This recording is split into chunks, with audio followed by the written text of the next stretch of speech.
Portfolio Committee on Public Service and Administration has welcomed an investigation into allegations of ghost teachers and the sale of teaching posts. The Education Labour Relations Council will lead a nationwide verification of educators and learners. The estimated completion date for this process is the end of October. But let's unpack the story further and bring in the chairperson of the Portfolio Committee, Jan de Villiers. It's good to talk to you. Thanks for coming on.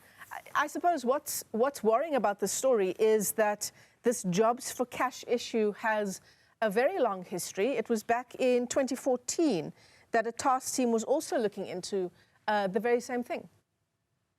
Yes, good morning to yourself and to your listeners, and thank you for having me on. Yes, I mean, I must agree with you. It is a great concern to us as the Portfolio Committee. Why our Portfolio Committee of Public Service and Administration specifically is concerned around this issue is state expenditure that is out of control, and the need for state expenditure reform is top of mind for us in Public Service and Administration, because in order for us to uplift our society, to help the poor, to help the unemployed, it has become vital that we identify where taxpayer money is not only just being wasted, so expenses that is completely unnecessary, but also being stolen, where corruption is taking place.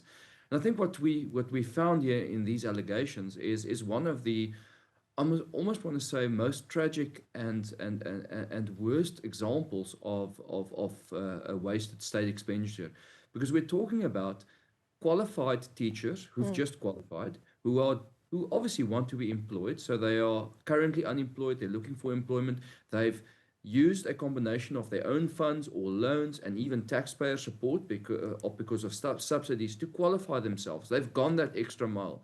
Now they're looking for a job, and they're not looking just for any job, they're looking for a teaching job, which is so critically important for us as a country, that we have good teachers, willing teachers who want to help our children and educate them. And then they come up against these corrupt officials, people in our state services who actually want to be bribed just in order to give this person who is adequately qualified for the job a position. So the allegation is that it's up to 25,000 rand that these young teachers have to pay just to get a job in a school. And it seems to us like this is all very much in line with the current ghost employee scandal, which is running rampant through the state, where ghost employees, people who do not exist, are being created on the payroll system, and that in this instance, in the teaching instance, those ghost employees almost serve as placeholders, so that those posts can then be sold to the poor people, or the victims of this bribery. Yeah. So it really is a example of a syndicated and organized crime within the state that is stealing not only taxpayer money, hard-earned taxpayer money, but service delivery. Because teaching and giving people education is part of the service delivery which government needs to give to our people. So yes, we are very concerned. We very much welcome the investigation. We welcome the steps that Minister Siviwe Garube has announced to do the physical audits inside the education sector, so that we can establish where these ghost teaching posts exist, where any ghost employees are.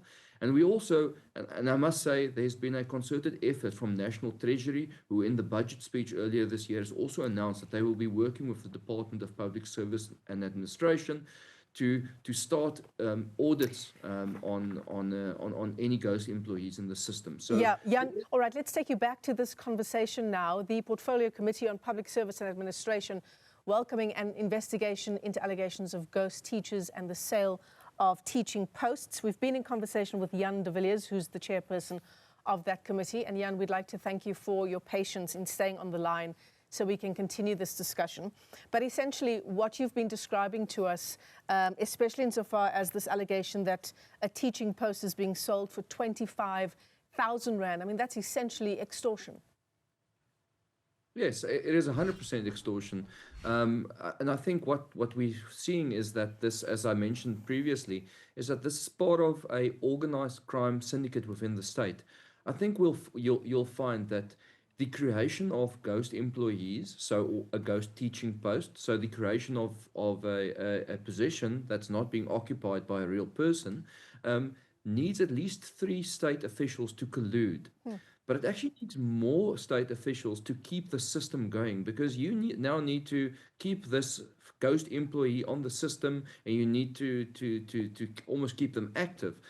So what we suspect will come out of the investigations into ghost employees and ghost teachers on the system is that you'll find that there's a very sophisticated organized crime network within the state, public officials who are guilty of siphoning money into their own pockets in various different ways, whether it is creating a ghost employee and just taking that salary into their own bank account, or whether it is, in this instance, the creation of fake posts, which are almost used as placeholders and then sold to young teachers who just want access to a job. So it is a very unfortunate situation.